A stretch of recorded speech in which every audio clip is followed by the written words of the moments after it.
आज हम बात करते हैं ध्यान योग की। हम देखते हैं कि ध्यान योग में व्यक्ति थोड़ा सा जैसे ही उसको कुछ प्राप्त होने लगता है, हल्की सी झलक मिलती है और तुरंत उसकी चाल बदल, वो अकड़ जाता है, उसके अंदर अहंकार आने लग जाता है। मैंने तो कुछ ध्यान योग से पा लिया, मैं तो शायद प्रभु के नजदीक पहुंचने वाला हूं, या जो अनंत है उसके नजदीक पहुंचने वाला हूं, और मैं कुछ आम लोगों से अलग हो गया हूं। अब मैं साधारण नहीं रहा। ध्यान करते करते ऐसा होता है। ध्यान, जब हम ध्यान में बैठते हैं ना जी, तो ये तकरीबन थोड़ा अभ्यास करते हैं तो ऐसा लगने लगता है कि शायद हमने अनंत की तरफ को जाना शुरू कर दिया है। और फिर थोड़ी थोड़ी कभी कभी व्यक्ति को ध्यान में जाता है तो उसको कभी लाइट नजर आती है, कुछ रोशनी नजर आती है, कुछ अन्य ध्यान की जो भगवान की मूर्त नजर आती है, कभी भगवान से बातचीत करते हुए नजर आता है। तो वो ऐसे लगने लगता है कि जैसे बस ध्यान का अंतिम मंजिल या वो थोड़ी नजदीक तक मैं पहुंच गया हूँ। तो वो फिर आकर के बोलता है कि जी अब इससे आगे भी कुछ है क्या। इससे मतलब उसको ऐसे लगता है मैंने बहुत कुछ पा लिया है।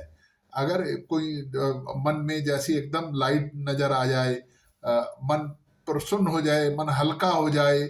ध्यान की ये एक रास्ते, ध्यान जब हम करते हैं तो उसके रास्ते में एक छोटी छोटी सी चीजें आती हैं। ध्यान करते करते मन के अंदर एक रोशनी सी चमक आती है, एक अजीब सी आनंद, एक अजीब सा उत्साह आता है, और लगता है कि बस अब तो परमात्मा के नजदीक शायद यही परमात्मा है, यही बैठे हैं।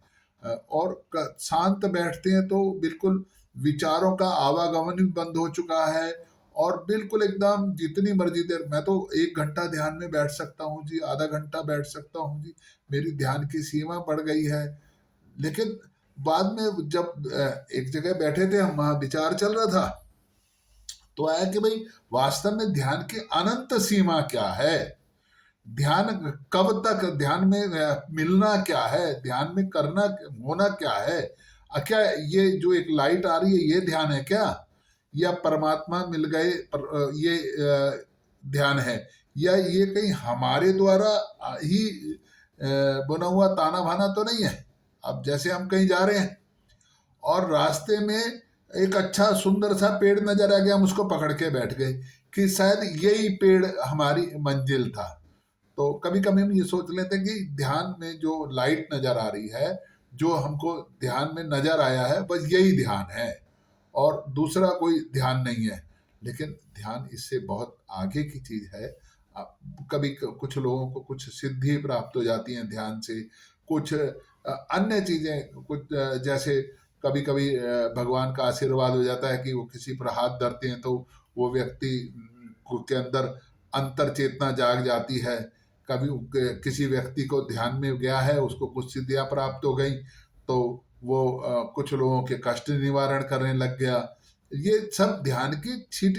लेकिन जब वास्तव में हम ध्यान की स्थिति में जाएंगे तो बोलने की स्थिति में नहीं रहेंगे। आप समझ लेना, जब हम अंतिम स्थिति पर पहुंच जाएंगे तो फिर हम किसी को बताने की स्थिति में नहीं रहेंगे, फिर हम कुछ कहने की स्थिति में रहेंगे। आप समझ लो, जब सिद्ध की अंतिम स्थिति आएगी, जब ध्यान की अंतिम स्थिति आएगी, जिसको हम परिपूर्ण परमात्मा से मिलन कहते हैं, तो वाणी खामोश हो जाएगी। फिर हम ज्यादा बोल नहीं पाएंगे, उसकी व्याख्या नहीं कर पाएंगे। तो जब तक हम व्याख्या कर पा रहे हैं तब तक समझ लो अभी ध्यान और आगे जाना है। वो पूछते हैं ना कि ध्यान कब तक करना है, ध्यान तो तब तक करना है जब तक वाणी खामोश ना हो जाए। अपने आप खामोश नहीं करना, मन स्वतः ही मन से आएगा सब कुछ। जब लग जाएगा ना, परम पिता परमेश्वर अनंत की गोद में जाकर बैठ गए हैं। जब अनंत की गोद में जाकर बैठ जाना एक विषय है, लेकिन जब अनंत की गोद में बैठकर, कहीं ऐसा तो नहीं कि हम आनंद की गोद में जाकर भी कुछ मनोकामनाएं मांग रहे हैं। ये भी विचार करना पड़ेगा हमको। कोई व्यक्ति, बड़ा व्यक्ति मिल जाता है, उससे परिचय हुआ, तो परिचय हो तो अपने स्वार्थ के अनुसार हम उससे अपनी आवश्यकता की चीजें मांगना शुरू करते हैं। ऐसे जब परमात्मा से मिलन हुआ तो हम मांगना शुरू कर देते हैं कि ये दे दो, राज दे दो, वो कर दो, फलाना ये मनोकामना पूरी कर दो, लेकिन क्या वास्तव में है? अब जब सबरी से राम जी मिले तो सबरी ने क्या मांगा? नवा भक्ति।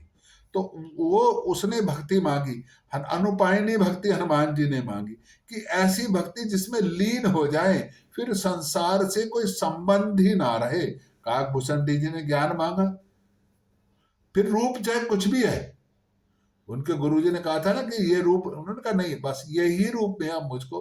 तो फिर वो अनंत, जब अनंत हो जाता है तो उसकी व्याख्या कुछ नहीं, व्याख्या तो आप और मेरे जैसे करने के लिए बचे रह जाते हैं कि उस व्यक्ति को अनंत मिला। तो अनंत मिलना बहुत कठिन काम है, लेकिन असंभव नहीं है, असंभव नहीं है परमात्मा मिलना। और परमात्मा की गोद में जाकर बैठ जाना, और गोद में जाकर बैठ जाना और बैठ करके फिर भगवान से कुछ ना मांगना, ये तो बहुत ही चरम सीमा तक पहुंचना है। इसलिए शुरुआत में ध्यान लगाइए, आराम से बैठिए। कोई अगर आपको कोई मंत्र मिला हुआ है, कोई जप करते हैं, कोई नाम मिला हुआ है, कोई जैसा भी किसी ने आपको ध्यान पर बैठने के लिए कोई विधि बताई है, उस विधि पर बैठिए। और अगर नहीं है, आप ध्यान का अभ्यास करना चाहते हैं, तो मेरे से भी कर सकते हैं, और मैं आपको बताऊंगा कि ध्यान में कैसे बैठना है। और जब आप ध्यान में बैठना शुरू करेंगे तो देखो, जब शुरू शुरू में ध्यान में बैठते हैं ना, तो आप समझिए, पहले शुरू शुरू में तो जब आंख बंद करके और आज्ञा चक्र पर बैठना शुरू करते हैं, तो शुरू शुरू में तो बहुत सारे विचार, थॉट्स आएंगे, क्योंकि कनस्तर खाली नहीं है ना जी। बिल्कुल वैसे है जैसे हमने अपना कनस्तर, किसी गंदे पानी का कनस्तर किसी नलके के नीचे रख दिया। अब नलके के नीचे रखा तो जब तक, अब एक साथ कनस्तर खाली करना नहीं, क्योंकि कूड़ा फैल जाएगा। तो अगर टूटी भरी, तो जब टूटी खोली तो वो पहले कनस्तर में से गंदा पानी निकलेगा ना। इसलिए ध्यान में जब बैठना है तो समझो कि आपने टूटी खोल दी है, पहले गंदा पानी निकले, कोई चिंता नहीं है, कुछ चिंता नहीं।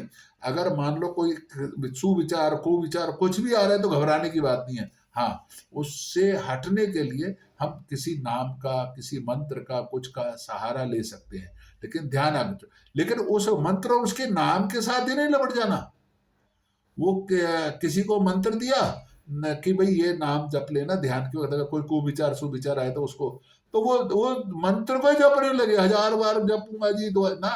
वो नाम जो मंत्र आपको दिया था, वो सिर्फ इसलिए था कि आपका जो मस्तिष्क जब आप खाली हो रहा है तो आप विचलित ना हो, इसलिए उस नाम के सहारे आप रास्ते में आगे बढ़ जाए। स्थिति तो तब होगी जब आप उस मंत्र, उस नाम को बिना जपे भी बैठे रहें और मस्तिष्क खाली रहे। पहले तो मस्तिष्क खाली करना है ना, हृदय खाली करना है। जब हृदय और मस्तिष्क खाली हो जाएंगे तभी तो भगवान आएगा। जगह साफ रखनी है ना। जब जगह साफ हो जाएगी, जब दिमाग शांत हो जाएगा, जब दिल साफ हो जाएगा, मन साफ हो जाएगा, तो फिर उसको साफ करके उसको सजाना पड़ेगा ना। और सजावट के बाद जब रोशनी लो जलेगी तो परमात्मा आएगा। और जब परमात्मा आएगा तो फिर आप समझो परमात्मा खाली आ गया तो ये नहीं है कि परमात्मा भी आपको हजारों प्रकार के प्रलोभन देगा, और प्रलोभन दे करके वो आपको कहेगा, कभी धन देगा, कभी लक्ष्मी देगा, कभी कुछ कोशिश करेगा, कभी यश देगा, कभी मान दे। अगर उन सब से भी आपने विजय प्राप्त कर ली तो फिर आप अनंत विजय प्राप्त करते हुए परमात्मा की गोद में आसीन होकर बैकुंठ में, सत्यलोक में, शिवलोक में, जहां भी आप जाना चाहते हैं वह आराम से जाएंगे और विचरण करेंगे। तो मेरा अनुरोध है, ध्यान कीजिए। और अभी ये जो लाइट आ गई है जी, मेरे को तो कुछ सिद्धियां मिल गई हैं, बहुत लोग करते हैं, संसार में है, ठीक है, सिद्धि, एक सिद्धि प्राप्त हो गई और उसी सिद्धि को संसार में, या फिर वो सोचते हैं कि बस इस बार अभी इतना ही बहुत है। लेकिन जब हम एक काम, कोई काम शुरू करते हैं तो हमको उसके काम के अंत तक जाना चाहिए, उसकी इस काम की सिद्धि तक, अनंत तक पता करना चाहिए। जब शुरू करा है तो ठीक है, क्या चिंता क्या है। आहार, व्यवहार और आचार, ये ध्यान में ये भी बहुत जरूरी है। आहार अच्छा हो, विचार अच्छे हो, और आचरण भी अच्छा हो, तो फिर अपने आप ध्यान लगना शुरू हो जाता है और फिर जब हम ध्यान करेंगे, कोई काम करेंगे, तो सिद्धि कर्म तो अपने आप ही अनंत शांति, जैसा कर्म करेंगे वैसा फल अपने आप धीरे धीरे भगवान मिलता ही चले जाएगा। तो आज के लिए इतना काफी है। फिर अगले पार्ट में आगे की ध्यान कैसे करेंगे और वास्तव में ध्यान में बैठने के लिए क्या करना है, कैसी स्थिति होनी चाहिए, इस पर अगली बार चर्चा करेंगे। धन्यवाद जी। ओम नमो भगवते वासुदेवाय।